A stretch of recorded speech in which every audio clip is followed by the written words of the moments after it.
അതിറഈ നിസ്കരിച്ചിട്ടുണ്ട്. അതിറഈ ഇമാം അന്നാരായിരുന്നു? നിങ്ങൾ പഠിക്കാത്തത് കൊണ്ട് വന്ന അബദ്ധല്ലേ? നിങ്ങൾ എണ്ണിയോലൊക്കെ അന്ന് ഇബ്നു തൈമിയ്യയുടെ സ്വന്തം ആളുകളാ. അതിറഈ ഇമാം ആരാ നിങ്ങൾക്കറിയോ? അതിറഈ ഇമാമിനെ കുറിച്ച് ദഹബി തന്നെ പറയുന്നുണ്ട്, അദ്ദേഹം അതിറഈ എന്ന് പറയുന്ന പണ്ഡിതൻ അദ്ദേഹം ആരെ ശിഷ്യനാന്ന് കേട്ടോളൂ. അഹദു തലാമീദത്തിൽ ഇമാമൈനിൽ മിസ്സി വദ്ദഹബി. ഈ പറഞ്ഞ ഹാഫിദുൽ മിസ്സിയുടെ ശിഷ്യനായിരുന്നു നിങ്ങളെ പറഞ്ഞ അതിറഈ ഇമാം. അപ്പോ ഉസ്താദായ മിസ്സി ഇബ്നു തൈമിയ്യയുടെ കൂട്ടുകാരൻ ഉസ്താദ് ജനാസക്ക് പോയപ്പോ അതേ വാദമുള്ള ശിഷ്യനായ അതിറഈ ഇമാമും പോയി.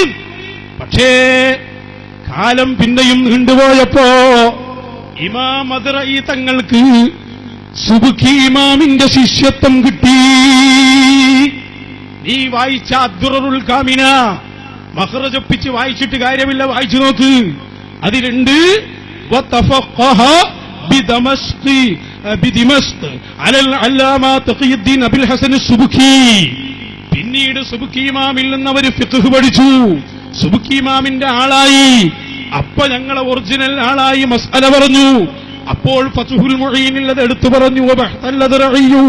എന്ന് പറയുന്നത് ഹാഫിദുൽ മിസ്സിയുടെ അന്നത്തെ അവസ്ഥയിൽ നിന്ന് മാറി പൂർണ്ണമായി സുബ്കി ഇമാം എന്ന സുന്നി നേതാവിന്റെ ശിക്ഷണത്തിൽ വളർന്ന് സുന്നത്ത് ജമാഅത്തിലേക്ക് മടങ്ങി വന്നപ്പോൾ അവരെ ഫിഖ്ഹിന്റെ ഇമാമായി നമ്മൾ മനസ്സിലാക്കി.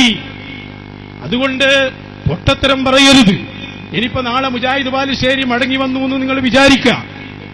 അങ്ങനെ അയാൾ വന്ന് സുന്നക്കായി ഇങ്ങനെ നിൽക്കുമ്പോ വേറൊരു മൗലവി മുജാഹിദിന് മയ്യത്ത് നിസ്കരിക്കാൻ പറ്റുമോ എന്ന് ചോദ്യം.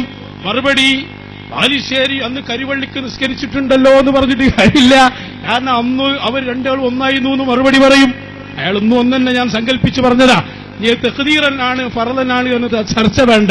അതുകൊണ്ട് നിങ്ങൾ ഉദ്ധരിച്ച മിസ്സിയും ഇമാം അതിറഈയും ഇമാം ഫസാരിയും നിങ്ങൾ പറഞ്ഞ ആളുകളൊക്കെയും മിൻ അസ്ഹാബി ഇബ്നു തൈമിയ്യ, അന്ന് ഇനി ഇന്ന് എന്ന് പറയണ്ട, അന്ന് അവരാളുകളായിരുന്നു. പിന്നീട് അവർ മാറി. അതിൽപ്പെട്ട ആളാണ് ഇബ്നു കസീർ. ഇബ്നു കസീർ അതിൽ നിന്ന് പൂർണ്ണമായി ഇന്നും മാറിയിട്ടില്ല എന്ന് നിങ്ങൾ മനസ്സിലാക്കുകയും വേണം. അതുകൊണ്ട് തന്നെ അൽ ഇമാം അശ്ശാഫിഈ ഇബ്നു കസീർ എന്നൊന്നും പറഞ്ഞ് ഞങ്ങളെ പേടിപ്പിക്കണ്ട. അവരിപ്പോഴും പല മസ്അലകളിലും ഇബ്നു തൈമിയ്യയുടെ കൂടെ നിൽക്കുന്ന ആളാ. ഓലൊന്നും നിസ്കരിച്ചില്ലെങ്കിൽ ഞങ്ങൾക്കൊരു അത്ഭുതവുമില്ല. ഞങ്ങളുടെ ചോദ്യം എന്താണെന്നറിയോ? ഇബ്നു തൈമിയ്യ വഫാത്താകുമ്പോ അവിടെ ഞങ്ങളുടെ നേതാവ് ബഹുമാനപ്പെട്ട ഇമാം സുബ്കി അവിടെ ഉണ്ട്.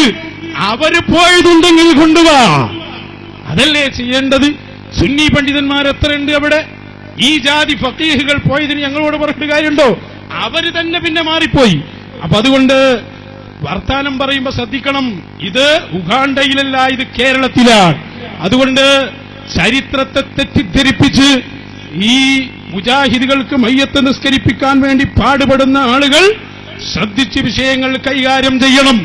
അതുകൊണ്ട് ഞാൻ അവസാനിപ്പിക്കുന്നു ഒറ്റ വാക്ക്.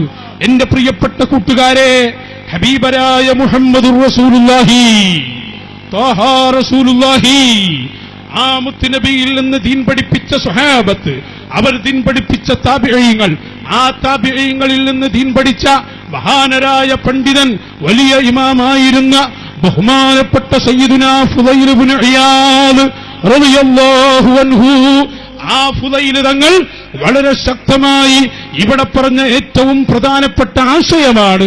പ്രിയപ്പെട്ട കൂട്ടുകാരെ, ഇവിടെ ഇരിക്കുന്നവരാളും അനങ്ങാൻ പാടില്ല. അതിവിടെ ഇരിക്കുന്നവരുടെ നിബന്ധനയാണ്. അതാരെങ്കിലൊക്കെ എന്തെങ്കിലുമൊക്കെ കാണിക്കും, നമ്മളത് ശ്രദ്ധിക്കാൻ പാടില്ല. നമുക്കൊരു ലക്ഷ്യമുണ്ട്, അത് മുഹമ്മദുർ റസൂലുള്ളാഹി. ആ റസൂലുള്ള പഠിപ്പിച്ച ആശയങ്ങളെ വ്യക്തമാക്കി കൊടുക്കുക.